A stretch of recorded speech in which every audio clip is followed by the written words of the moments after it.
Irmãos, nós estamos numa empreitada aqui no capítulo 11 de João. E eu quero convidar você a abrir a sua Bíblia no capítulo 11 de João. Nós estamos tratando de um texto que é muito rico.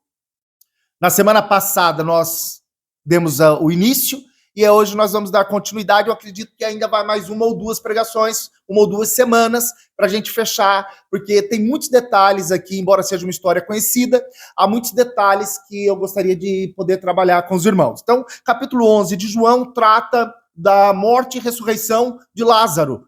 A gente já conhece, né, essa história. E só para relembrarmos da semana passada, eu vou ambientá-los novamente. Então, Jesus estava num ambiente, né, numa cidade, e Lázaro estava em outra. A distância entre essas cidades era entre 36 e 40 quilômetros. Era um dia de caminhada. Levava um dia, cerca de 9 horas, em ritmo normal. 9 horas para ir de um lugar para o outro, né? E Jesus recebe, então, a notícia de que Lázaro está doente, está à beira da morte, e Jesus ainda fala assim, ok, vamos nos segurar aqui por mais 2 dias, depois caminhamos mais um dia, até nós chegarmos lá. Quando Jesus chega, Lázaro já está morto, há 4 dias, e provavelmente, então, Lázaro morreu assim que aquele homem saiu da cidade para avisar Jesus, porque se aquele homem levou um dia até Jesus. Jesus demorou mais 2. Depois mais um dia de caminhada e ele chegou. Fazia 4 dias que Lázaro estava morto. Quando mandaram o recado para Lázaro, sobre Lázaro, Lázaro já estava morto. E é interessante tudo que a gente conseguiu ver. Primeiro, que Jesus está envolvido na situação. Por mais que a situação pareça difícil, complicada, Jesus está envolvido nela. Estou falando ainda da semana passada.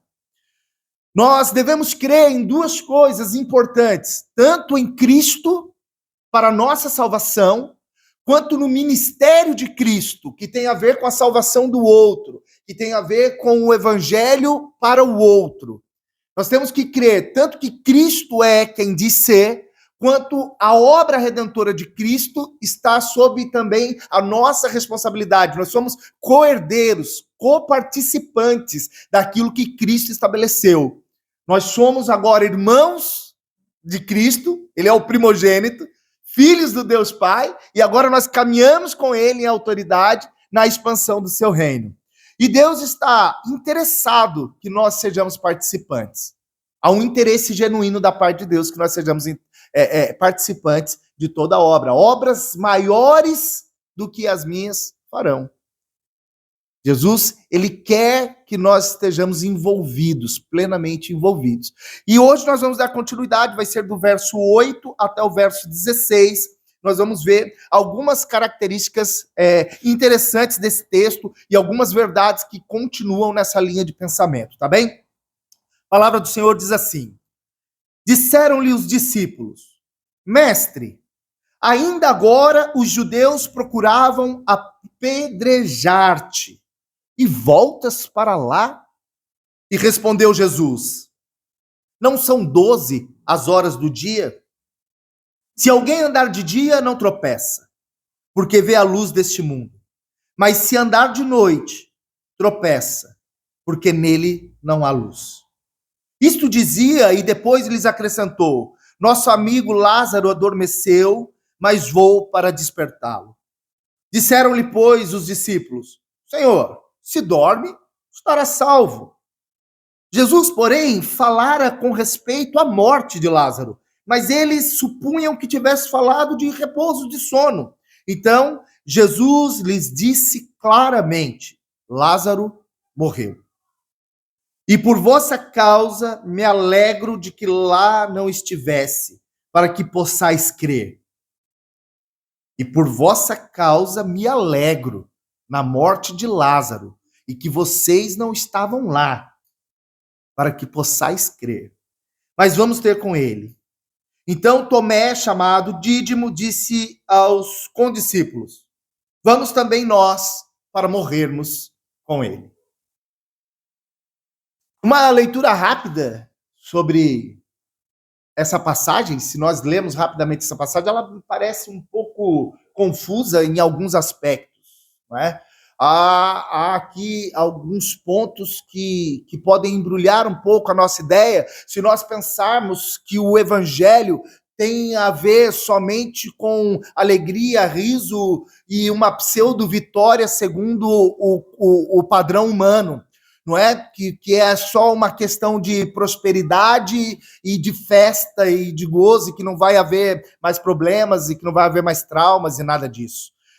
Se nós olharmos sob essa ótica só da bênção, só do querer reter uma bênção ou requerer uma bênção sobre nós, olharmos o evangelho somente sob essa ótica, esse texto ele pode ficar um bocado confuso.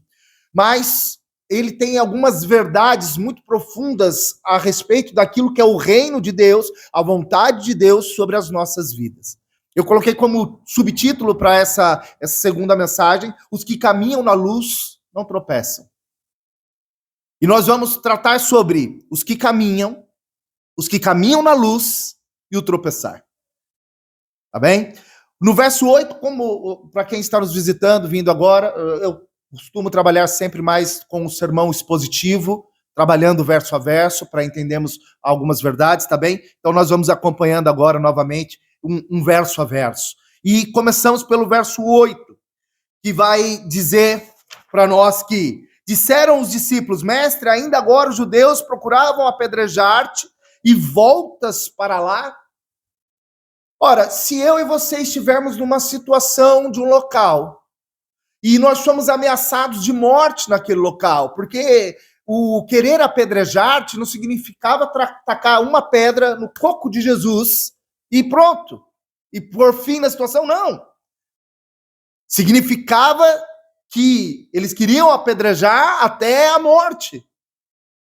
Eram muitas pessoas tacando pedras para machucar. E aí você sai desse ambiente, se coloque nessa situação, você sai desse ambiente, você consegue escapar desse apedrejamento, e agora acontece uma situação que está meio que alheia a você. Por quê? Porque você não está presente, você não tem um envolvimento direto, você não tem culpa. Ora, Lázaro adoeceu, vai morrer, e nada disso é culpa minha. E naquele lugar onde ele está, eu ia ser apedrejado. E agora Jesus, ele olha para essa situação, aquela situação onde aquele lugar denotava perigo, um lugar que tinha uma conotação de morte, em toda a estrutura agora, em todo o contexto, tanto da morte de Lázaro, quanto do perigo de morte pessoal. E ele olha para aquele ambiente e ele não tem medo. Ele não tem medo. E se nós temos o Espírito de Cristo em nós, se o Espírito Santo está em nós, uma das coisas que nós podemos aprender com ele, devemos aprender com ele, devemos ser encorajados nele, é a ter coragem nas situações mais difíceis. E eu digo isso porque muitas vezes nós tentamos defender-nos. Há uma defesa da vida, e isso é um processo natural. Todo ser humano, ou acho que todo animal vivo, não só os seres humanos, mas todos os animais, têm mecanismos de defesa. E nós colocamos os nossos mecanismos de defesa sempre à frente, sempre de maneira muito rápida, armamos esses mecanismos, quando a menor probabilidade de dor, a menor probabilidade de problema acontece. E ter medo é saudável. Não estou falando mal do medo. O medo é saudável. Não fosse o medo, nós seríamos todos suicidas em potencial. E não é sobre ser suicida que trata o texto, mas é sobre, mesmo diante da dificuldade, do medo, mesmo diante da situação que parece ser difícil, complicada, amedrontadora, eu ter coragem de reconhecer o propósito de Deus e avançar. É ter coragem de olhar para os desafios e enfrentá-los. Já diz a filosofia que a coragem não é ausência de medo. Coragem não é ausência de medo. A coragem é, sobretudo, enfrentamento do medo. É como eu enfrento o medo. E existem as situações corriqueiras do dia a dia, e talvez você esteja diante de algumas áreas da sua vida que você esteja com medo. Algumas situações podem estar te amedrontando, mas eu quero conclamar que você clame pelo Espírito Santo, que você peça ao Espírito Santo que lhe traga ousadia, coragem, poder, bom ânimo. Fecha a porta, por gentileza. Para que você tenha coragem de ultrapassar esses desafios. Nós temos uma retaguarda, nós temos um revestimento que nos foi dado de graça e por graça, que algumas pessoas, infelizmente, não possuem. E isso é o Espírito Santo em nós. O espírito de coragem, de ousadia. Então, meus irmãos, eu quero dizer para vocês, ainda que as situações pareçam complicadas, sejam corajosos. Tenham coragem de enfrentar. Clamem a Deus, clamem à presença do Espírito. Não se amedrontem diante das dificuldades, das adversidades do dia. Enfrente-os. Enfrente-os. Tenha coragem de viver para cumprir o propósito. Agora, é certo também que eu não preciso lutar todas as lutas que aparecem. Eu posso ser sábio e identificar quais as lutas, quais batalhas valem a pena ser guerreadas. Existem algumas batalhas que talvez não nos interesse em absolutamente nada entrar. Entrar em conflitos desnecessários, entrar em conflitos que não vão gerar arrependimento, entrar em conflitos que não vão gerar frutos, entrar em conflitos que não vão trazer nenhum benefício, nem de ordem material, espiritual, sentimental. São batalhas que você simplesmente se dispõe a enfrentar às vezes e só causam desgastes e nada muda. Esse tipo de batalha são batalhas que você não deveria fazer o enfrentamento delas. Eu vou dar um exemplo, talvez, para isso ficar mais claro. Meu pai não é cristão. Meu pai, ele tem um grande problema com o cristianismo. Meu pai. E o meu pai olha para a minha vida e o meu pai acha que eu sou um usurpador. Essas são as palavras de conceito do meu pai sobre a minha vida. Ele acha que eu sou um usurpador. Ele acha que eu estou aqui na Europa ganhando rios de dinheiro em cima dos dízimos e ofertas de todos vocês e que vocês estão me dando luxo, conforto, carro 0 quilômetro e eu posso viver grande bonança porque eu estou explorando o conceito de fé de vocês. É o avô dela. É o meu pai. É isso que ele pensa de mim. Realmente. Agora, quando eu falo com meu pai, não adianta eu entrar em conflito, não adianta eu querer entrar de frente com esta situação com meu pai. Isso é algo que ele tem estabelecido como algo de defesa dele. É algo que ele não consegue compreender. Então eu não entro nessa guerra de querer defender a minha honra, de querer defender o meu caráter, de querer defender a minha posição. Não, não vale a pena. É um desperdício de tempo, eu não vou mudar a cabeça dele, entrando em conflito, em guerra, por causa desse pensamento. Então, quando eu entro em contato, quando nós falamos e quando nós percebemos que a situação caminha para esse lado, eu falo palavras de bênção sobre a vida dele. Eu oro pela vida dele. Eu clamo pela conversão dele. Mas eu não tento defender a minha reputação. E uma das coisas que mais nos desgasta é ficarmos tentando defender a nossa reputação diante dos outros porque somos cristãos. Não estou falando de maus entendidos e de coisas que erramos e falhamos e as quais devemos pedir perdão para as pessoas, mas de fazer uma defesa tentando justificar para as pessoas, ou ficamos amedrontados de termos que justificar para as pessoas que somos cristãos. Às vezes nos prendemos de falar do evangelho, de anunciar Jesus Cristo, para não entrarmos numa defesa daquilo que somos cristãos. Mas eu quero dizer para você, você não precisa entrar numa batalha de defesa da sua reputação. E também você não precisa entrar na batalha da defesa de Jesus. Que é isso, Daniel? Eu não defendo Jesus, gente. Eu não sou advogado de Jesus. Eu não sou advogado de Cristo. Cristo é o meu advogado. Cristo me defende. Cristo zela por mim. Eu sou testemunha dele. Eu só declaro o que eu vivo nele. Eu só falo daquilo que ele fez por mim.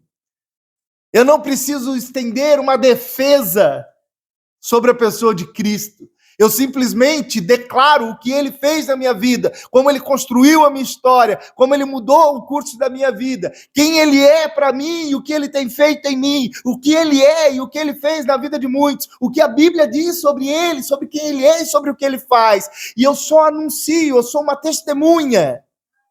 Eu não sou o advogado de Jesus. Por isso eu não entro também em batalhas que vão levar como a guerras religiosas. Não faz sentido. Não faz sentido. Você não tem que se indispor com o outro na pregação do evangelho. Então eu vou ficar quieto. Também não é o caminho. É anunciar em amor, mas não se indispor. Se o outro ainda estiver firme na defesa da própria fé, continue orando. Continue clamando e continue anunciando.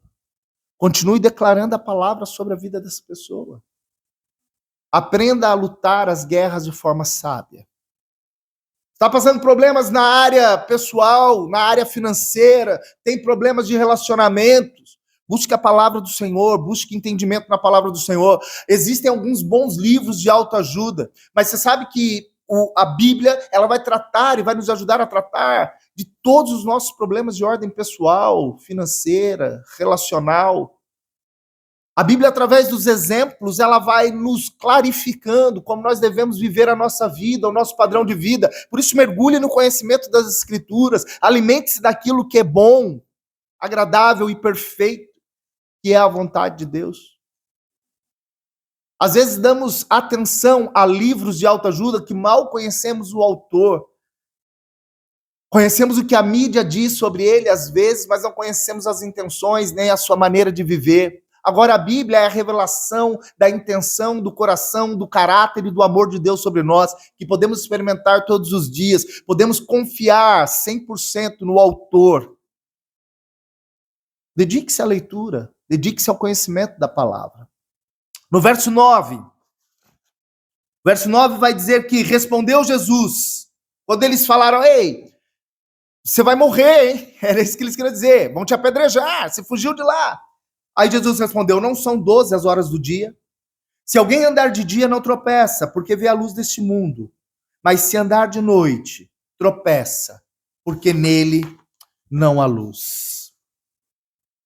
Queridos, não há meio termo para aqueles que estão com Cristo. Esse texto é muito claro em relação a isso. Não existe o termo que a gente utiliza no Brasil, talvez seja usado aqui, ficar em cima do muro. Não dá para ficar em cima do muro. Ou você está na luz, ou você está nas trevas. A realidade é que todos estão destituídos da glória de Deus, porque o pecado que gera morte dominou o mundo. Todos pecaram. Todos estão destituídos da glória. Isso significa que estamos todos em trevas. Todos em trevas. Mas fez-se luz.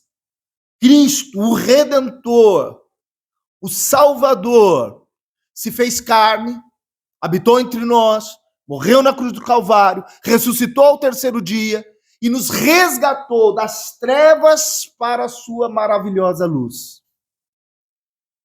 Agora só tem duas opções. Eu não consigo andar no entardecer. Eu não consigo andar no momento da penumbra. Eu não posso andar em penumbra, eu não posso andar mesclado de trevas e de luz. Ou eu continuo e estou satisfeito com os frutos das trevas, com aquilo que as trevas me proporcionam, e o resultado final de eternidade que as trevas me reservam, ou eu estou em luz, caminho na luz, caminho com Cristo, estou em Cristo e vivo segundo as orientações de Cristo. Agora eu não posso dizer que eu estou na luz, que vivo segundo a vontade de Cristo e não sigo as orientações de Cristo. Vivo de acordo com como eu vivia antes. Quero viver em Cristo, mas vivo de acordo com as trevas. Digo que estou na luz, mas as minhas obras são as obras da escuridão. Não dá. Não dá. Não dá para eu andar de forma dupla, um agente duplo em Cristo. Ou eu vou abandonar as obras das trevas, ou eu vou abrir mão das trevas e agora aprender sobre o reino de luz que Cristo estabeleceu, ou eu vou permanecer nas trevas. Por isso que a Bíblia, ela é um regimento importante, a constituição de Deus para o reino de Deus. Por isso que a leitura, a pregação e a exposição da Bíblia, minha irmã, obrigado, Deus abençoe. A exposição constante da Bíblia, ela é importante, mais do que... Esse é o meu entendimento, tá, em relação a isso, não é uma crítica em relação a absolutamente nada, mas é mais importante nós degustarmos verso a verso, é mais importante nós conhecermos as Escrituras, é mais importante entender o que a Escritura quer nos dizer do que nós ficarmos tentando tratar de assuntos e usar a Bíblia como respaldo. A Bíblia não é respaldo para as minhas ideias. Nós temos que olhar para as Escrituras não para respaldar as nossas ideias, mas nós temos que olhar para as Escrituras e permitir que ela agora seja a espada de dois gumes que vai fazer separação das trevas para a luz, que vai separar a carnalidade da espiritualidade, que vai fazer separação do pecado agora e daquilo que é sacro, santo, e as Escrituras, na sua plenitude, é que podem fazer isso conosco. Por quê? Porque ela dificilmente vai falar só para nos agradar, porque ela não tem a intenção de nos agradar. As Escrituras não têm a intenção de te agradar. As Escrituras têm a intenção de transformar a sua vida segundo a Constituição de Deus. De trazer luz total. E é por isso que ela é tão rejeitada. Irmão, se ela fosse um livro para agradar, ela não seria tão rejeitada. Ninguém rejeita aquilo que agrada. Não é sábio, não é inteligente, não é da nossa natureza. Se é agradável, eu aceito. Por isso que nós vamos nos contaminando de várias coisas, porque elas nos parecem agradáveis. E nós vamos consumindo estas coisas. Canções, livros, cultura woke, culturas feministas, e pensamentos socialistas, pensamentos políticos, e nós vamos absorvendo essas coisas, como se essas coisas fossem realmente boas, e nós vamos absorvendo filosofia grega, filosofia romana, filosofia contemporânea, e nós vamos absorvendo essas coisas, porque elas nos parecem agradáveis, elas nos parecem boas, e nós não refutamos, porque parecem boas. Agora, quando nós caímos nas Escrituras de forma mais simples, de forma mais pura, de mais direta, e permitimos que as Escrituras comecem agora a nos nortear, e não queremos nós colocarmos rédeas nas Escrituras e levá-la para aqui ou para lá, mas simplesmente deixar as Escrituras falarem o que elas têm de falar. Deixar que o Espírito de Deus flua conforme a vontade dele. Pronto, agora ela já não se torna assim tão agradável. Agora ela já se torna um pouco incômoda. Por quê? Porque eu acho que ninguém se sente muito cômodo com uma espada que vai atravessando e fazendo separação. Mas quanto mais nós permitimos que ela vá atuando em nós, menos incômodo vamos sentindo, porque vamos nos agradando de sermos transformados de glória em glória. Há uma renovação da nossa mente sobre o entendimento das Escrituras, e agora nós começamos a olhar para ela com sede, com desejo de aprender mais, para viver no reino que nos foi estabelecido. Sabe o que é? Como se você for imigrante numa outra terra e você gostar tanto da outra terra que você fala assim: eu vou aprender sobre a cultura, sobre a lei, vou respeitar e vou viver e nunca mais quero sair daqui. Existem pessoas que migram, eu sou um imigrante, posso falar. Existem pessoas que migram e elas estão no país aqui, mas o coração dela ainda está lá, no outro país. O coração dela ainda está na regra de lá. Ela pensa aqui com a regra de lá. Ela pensa na lei daqui e ela faz paralelo com a lei de lá. Ela pensa no modelo econômico daqui e faz paralelo com o modelo econômico de lá. Tudo que ela faz aqui, ela faz pensando que está lá. Isso é estar na luz e estar pensando nas trevas. É só um paralelo. Agora, se eu estou agora aqui e eu tenho interesse em conhecer da lei daqui, do plano econômico daqui, da política daqui, da convivência daqui, da cultura daqui, do objeto daqui, eu vou me afastando cada vez mais daquilo, e as pessoas dizem, mas aquilo era a sua casa, aquilo era. As coisas velhas já passaram, tudo se fez novo. Agora eu estou aqui, imerso num mundo novo, numa novidade. Essa aqui é a proposta agora espiritual. Quando eu falo de uma cultura nacional, de uma cultura terrena, isso fica um pouco mais difícil, porque os nossos sentimentos estão muito entrelaçados à nossa terra natal. Eu estou a dizer isso e estou aqui a pensar, mas eu amo o Brasil. Né? Claro que eu estou a pensar.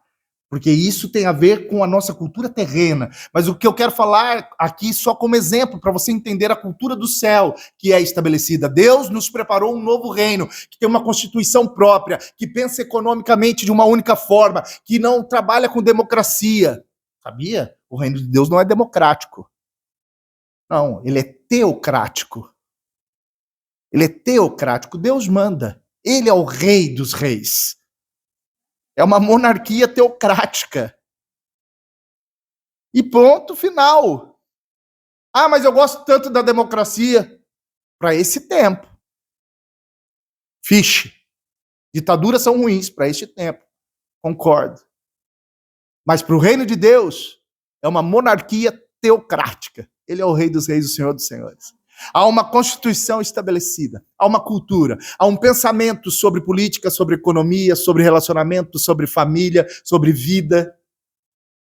Eu preciso mergulhar no conhecimento do reino de Deus, para eu viver e desfrutar do reino de Deus. Porque senão, eu vivo aqui, mas eu vivo como um imigrante que está com o coração lá na outra terra e não consegue desfrutar daquilo que esse reino me gera. Eu não consigo desfrutar de todos os benefícios do reino. Por quê? Porque eu estou aqui, mas eu estou lutando contra as leis deste reino. Eu estou resistindo à ordem desse reino e quero continuar vivendo com as leis antigas. Percebem isso que eu estou dizendo? Talvez faça sentido, né? Como é que então eu posso mergulhar nas leis e no conhecimento das leis e viver integralmente aquilo que o reino de Deus está estabelecendo? Conhecendo as Escrituras. É pelas Escrituras, Daniel? É pelas Escrituras. Elas são a revelação total de todas as coisas. A maneira como nós podemos e devemos viver. Nós estamos estudando as bem-aventuranças, agora nas sextas-feiras. Nós estamos estudando as bem-aventuranças. Se você pegar os discursos de Jesus, capítulos 4, 5, 6, ali de Mateus, você vai perceber que aquilo é incrível. A Constituição está toda ali, posta. A maneira como nós devemos viver, a maneira como nós devemos agir.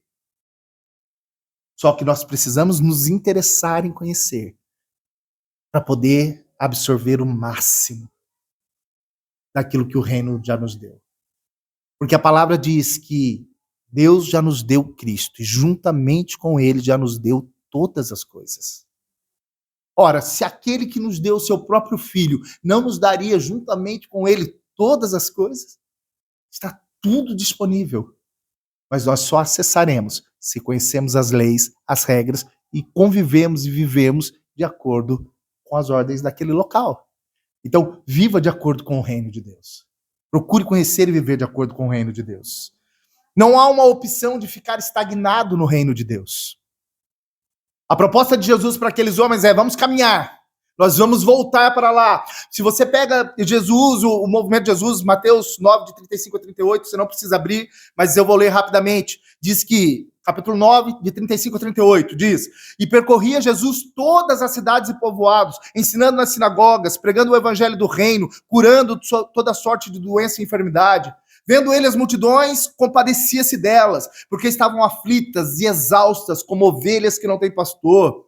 Então se dirigiu a seus discípulos e disse: a seara, na verdade, é grande, mas os trabalhadores são poucos. Rogai, pois, ao Senhor da seara que mande trabalhadores para a sua seara. Aqui Jesus está fazendo um resumo dos últimos 2 capítulos, não é? Do capítulo 7 e 8 de Mateus, ele está fazendo um grande resumo de toda a sua movimentação. Aqui é o final de vários milagres que Jesus vinha fazendo. Jesus estava operando vários milagres em muitos lugares. E agora aqui eu já poderia perceber que Cristo, então, vivia em movimento. O reino de Deus trata-se de um movimento, não é uma estagnação. Nós não devemos ficar parados.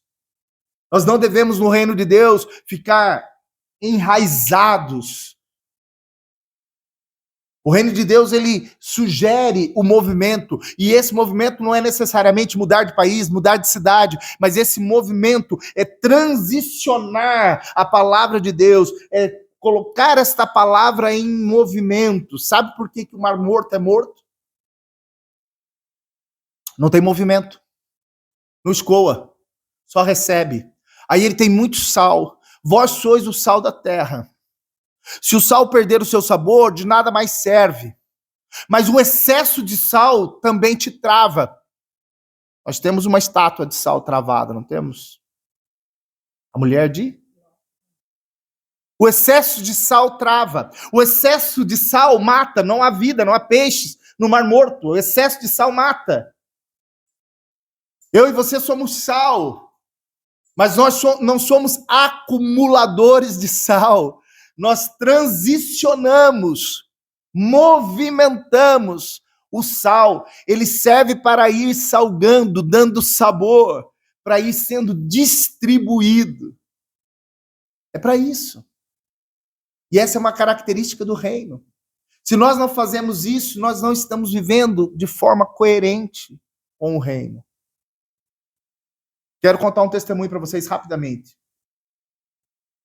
Tem um jovenzinho português,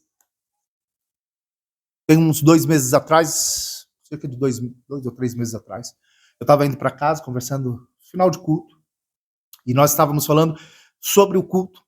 E a gente vai embora, a gente vai conversando sobre todas as coisas aqui. A gente chega em casa depois, na hora do, né, depois do nosso almoço, na hora do nosso almoço. Isso é loucura nossa, tá, gente? A gente gosta de fazer. A gente fica conversando sobre a palavra. Mas não foi você que pregou? Foi, ainda assim, a palavra está ministrando a minha vida. Aí eu gosto de conversar sobre a palavra, sobre os louvores, sobre os momentos, e a gente tem ainda esse tempo de conversa. E estávamos na rua conversando sobre isso, e um jovenzinho português atrás estava ouvindo a conversa, e ele me abordou. Todo hippie, assim, todo maluco. Ele, então, eu sou também espiritualista e tal. E ele começou a falar, e falou dos gnomos, e falou do não sei o quê. Ele falou de tudo lá, como se eu tivesse mesmo muito interessado em saber tudo aquilo. E eu achei interessante até ele achar que eu estava interessado em saber da espiritualidade dele, porque ele estava ouvindo sobre a minha. E aí ele quis abrir sobre a dele. E aí a gente começou a conversar. E depois daquele dia, nós nos encontramos mais umas 4 ou 5 vezes e paramos para conversar. E eu comecei a falar sobre o reino de Deus para ele. Sobre o reino de Deus mesmo, o reino de Deus. Comecei a explicar sobre o reino de Deus e a pessoa de Jesus. E antes de ontem, na sexta-feira, ontem, estava vindo para cá com a Raquel. Estava vindo para cá. Encontrei com ele na rua de novo. Aí encontrei com ele e falou assim pra mim: ei, tô indo na igreja. Falei, tá indo na igreja? É, tô indo na igreja. Por quê? Um amigo meu, que também é português, já falou assim pra mim, que também é português, ele vai lá na igreja. E aí ele me convidou pra ir e eu tô indo lá.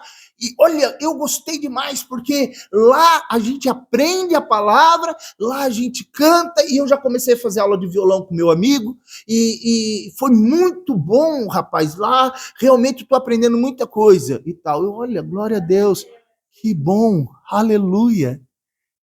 Aí ele foi caminhando e tal, eu olhei para Raquel e falei, glória a Jesus. Quer dizer, a gente quebrou um bocado de coisas aqui, anunciamos o reino, e quando ele ouviu uma voz conhecida, uma voz que ele associa à confiança, ele aceitou o convite de ir. E eu estou contando isso para vocês por quê, meus irmãos?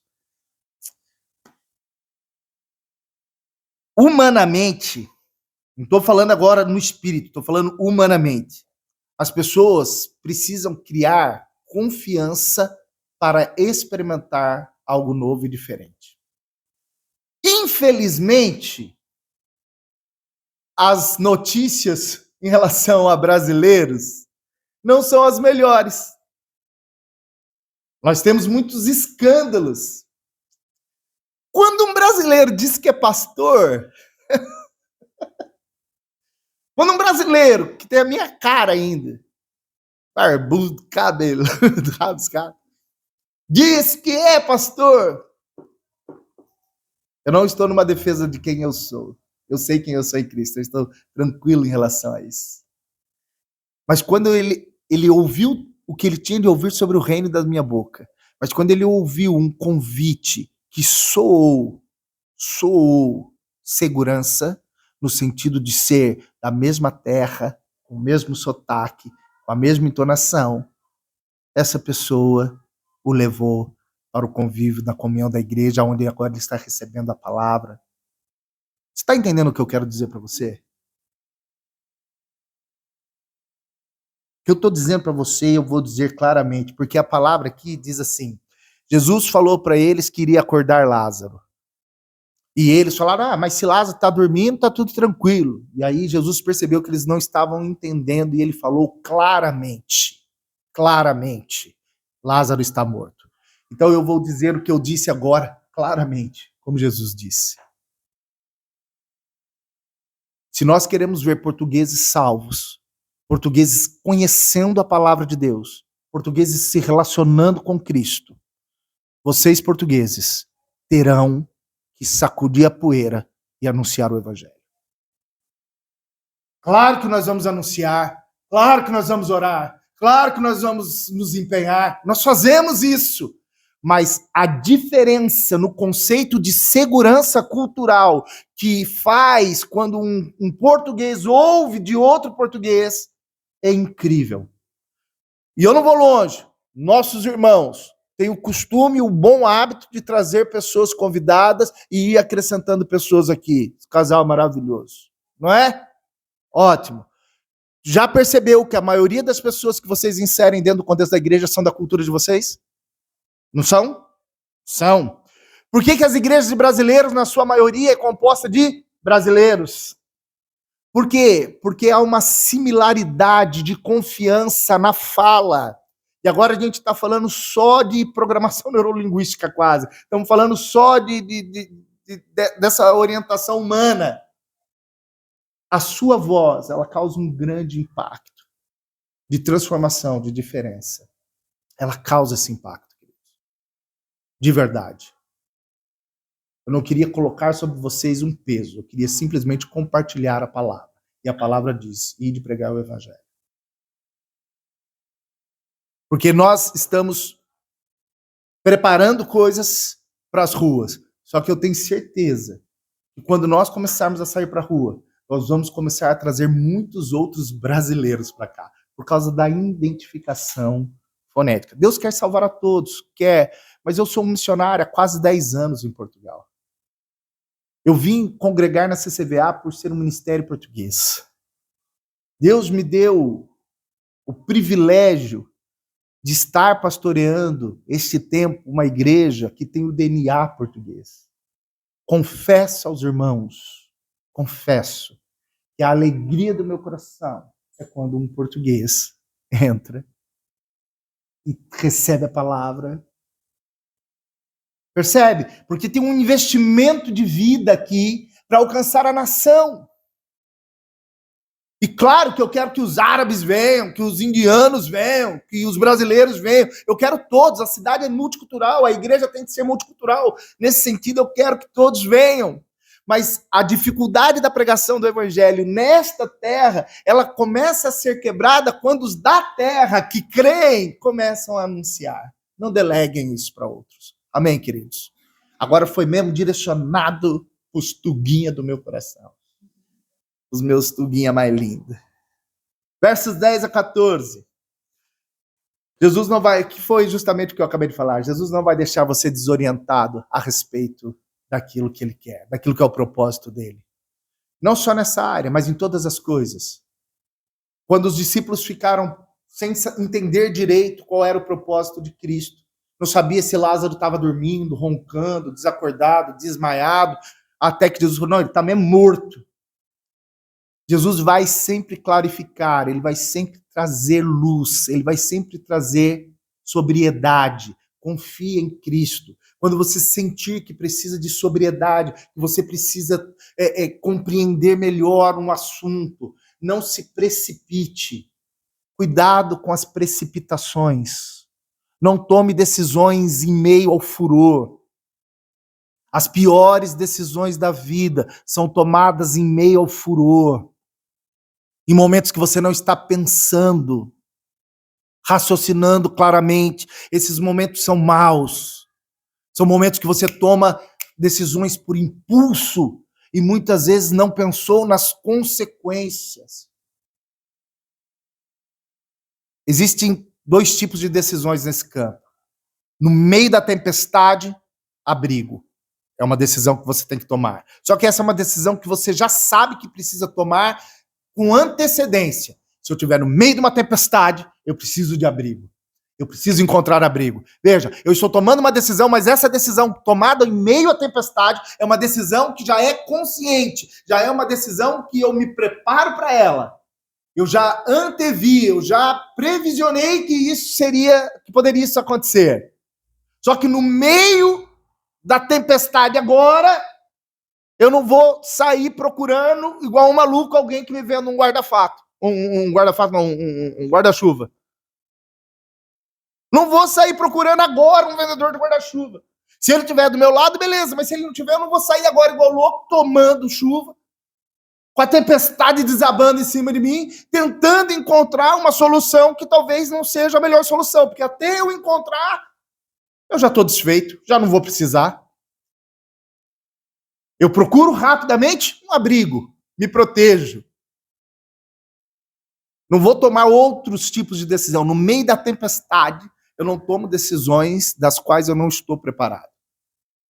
Eu procuro um abrigo, a tempestade está caindo, eu procuro um lugar de refúgio, lugar de abrigo, e ali agora eu vou pensar no que eu preciso fazer.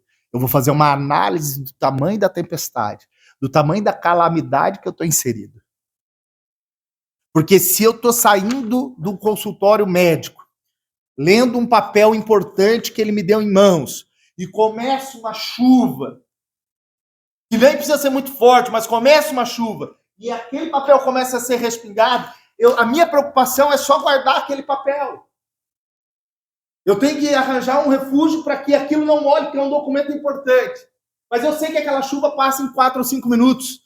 Eu não preciso mais me preocupar com aquilo. Agora, se estiver chovendo, como estava chovendo em Valência nesses dias, então agora eu já não estou nem mais preocupado se esse papel vai ser perdido ou não. Agora já é uma questão de salvar a minha vida, mas eu preciso fazer uma avaliação da tempestade que eu estou inserido. Eu preciso fazer uma avaliação do problema que eu estou envolvido. E eu faço essa avaliação no lugar de refúgio seguro. Quem é o nosso refúgio? Como que eu posso me refugiar em Jesus? Na oração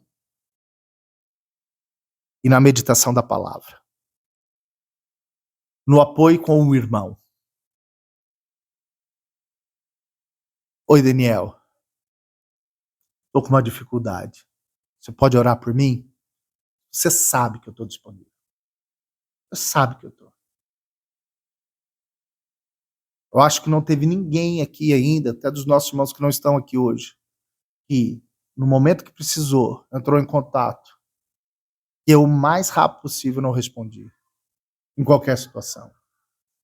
Eu não estou fazendo isso porque eu sou bom, porque esse é o propósito de Deus. É porque eu entendo que nós, em comunhão, em comunidade, vivemos assim. Cristo é o refúgio. E muitas vezes as asas de Cristo, fazendo aquela comparação da galinha que cuida dos seus pintainhos, às vezes a asa da galinha que cuida dos seus pintainhos, essa asa de Cristo é a comunidade da igreja, é a comunhão da igreja. Às vezes, uma palavra de orientação vai vir de um irmão, de uma irmã que está de fora e consegue enxergar o outro lado da situação. Às vezes, o lugar de refúgio é um lugar de clarificação de uma ideia, da leitura, da meditação, ou só de respirar profundo e ter paz. O próprio Espírito vai trazer, olha, você já passou por situações semelhantes. Isso que você fez foi bom, isso que você fez não foi bom. Agora, tome melhores decisões. Mas procure esse lugar de refúgio em Cristo. Amém, queridos? Estou quase terminando. Versos 15 e 16. Que diz... Vou começar no 14 de novo. Então Jesus disse claramente, Lázaro está morto. E eu me alegro por vossa causa de que lá não estivesses, para que possais crer. Mas nós vamos até ele. Então Tomé, chamado Dídimo, disse aos outros discípulos, vamos nós também para morrer com ele. Jesus tem uma intenção pensada, elaborada, posta em prática de te envolver no ministério dele. Jesus Cristo, ele sabe da situação, ele conhece as situações, ele sabe a tua situação e ele sabe as situações que as outras pessoas estão envolvidas. Melhor do que você. Jesus conhece, Deus está no controle, ele sabe das coisas que estão acontecendo com o outro e que você não precisa saber, necessariamente. Mas ele quer te envolver com uma palavra de ânimo, com autoridade, com poder. Olha, vocês não estavam lá e eu me alegro porque vocês não estavam lá. Porque vocês iam querer dar um remédio para ele, vocês iam querer correr no médico com eles, você ia querer tentar resolver a situação dele de uma maneira que não é aquela que eu pensei. É isso que Jesus está dizendo. Eu me alegro porque vocês não estavam lá, vocês não me atrapalharam. Mas o homem morreu. E vocês não atrapalharam. Mas ele morreu. Pois, graças a Deus. Mas graças a Deus ele morreu. Pois. E vocês não atrapalharam. Porque essa morte não é, ou essa enfermidade, não tem como finalidade a morte. Isso que nós vimos na semana passada. Esta doença não é para a morte. Embora ele esteja morto, o fim não é a morte. É a glória de Deus. Para a glorificação do Filho de Deus. Isso que nós vimos na semana passada. O texto fala isso de forma redundante 2 vezes. É para a glória de Deus. Para a glorificação do nome de Deus. Ainda bem que nós não estamos atrapalhando os planos de Deus. Mas ele quer nos inserir. Ainda bem que vocês não estavam lá, porque eu queria que vocês crescem. Agora nós vamos chegar lá juntos, numa situação que parece que já não pode, numa situação que parece que já não tem mais o que fazer, numa situação que já está complicada, e nós vamos juntos. Você não vai sozinho, Cristo está com você, eis que estou convosco todos os dias.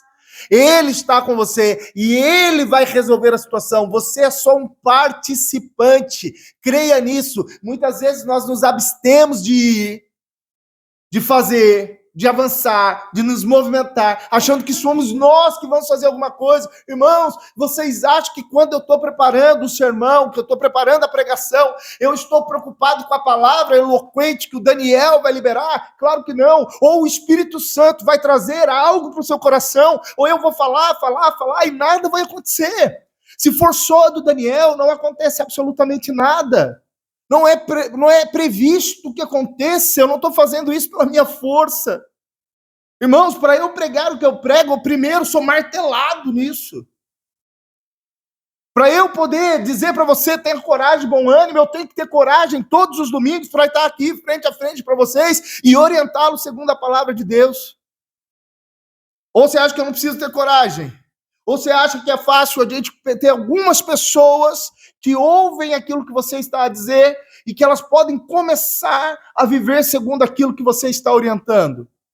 É uma responsabilidade ou não é? Por isso que eu não falo de mim, queridos, eu falo da palavra. Senhor, a responsabilidade é sua. São seus filhos. Não vou vir com técnica coach para cá. Não vou ficar trazendo para vocês aqui palavras de motivação que não tem a ver com o evangelho. Sinto muito, já falei isso outras vezes. Sinto muito. Aqui nós vamos nos contentar com a Bíblia. Por quê? Porque o autor garante o resultado. Não sou eu.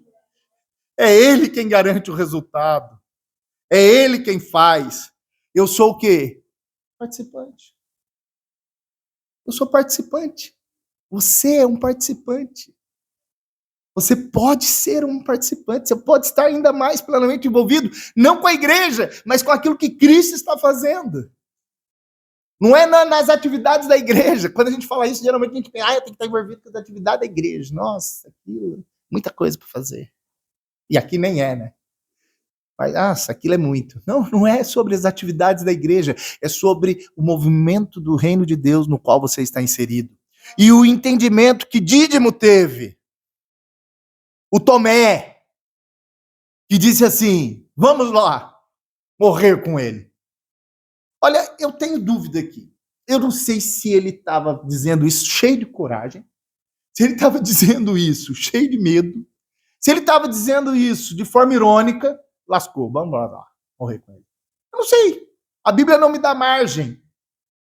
Simplesmente colocou o texto.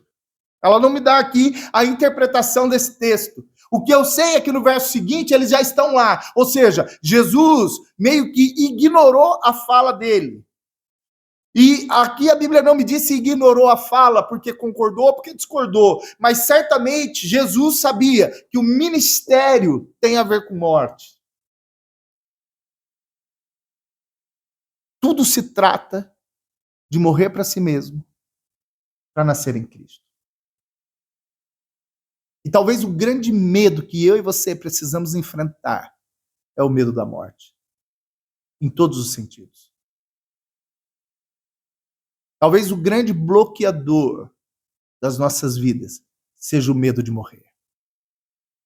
Porque eu morrer para mim mesmo é eu ter que abrir mão de muitas coisas. É eu ter que renunciar a muitas coisas que são a base do Daniel. Daniel! E agora, se esse Daniel se propõe a ficar morrendo para si mesmo, há uma intervenção externa do qual o Daniel vai perdendo todo o controle. E agora essa intervenção que era externa se tornou interna. Há um espírito agora que começa a trazer ação e reação para o Daniel. Já não é o espírito do Daniel, mas agora é o Espírito Santo que vai agindo e reagindo, levando o Daniel à ação e reação. Porque o Daniel queria estar no Brasil, porque agora está calor, queria estar na praia, queria estar fazendo churrasco com a família. Queria, sim, senhor. O Daniel queria, talvez, estar...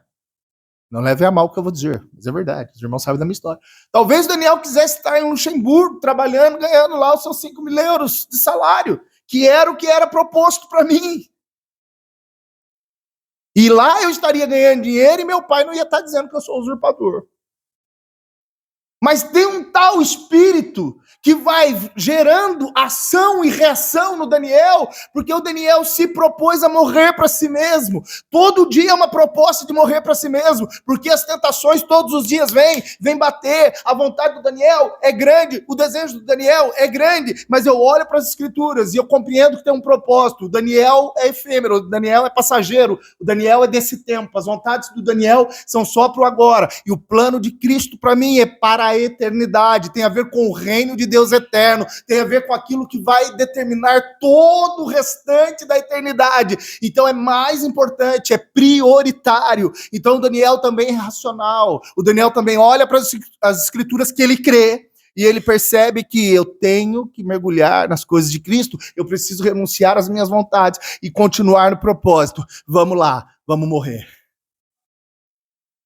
É isso que Tomé está dizendo. Eu, por mim, Jesus, a gente não ia. Olha, queriam apedrejar.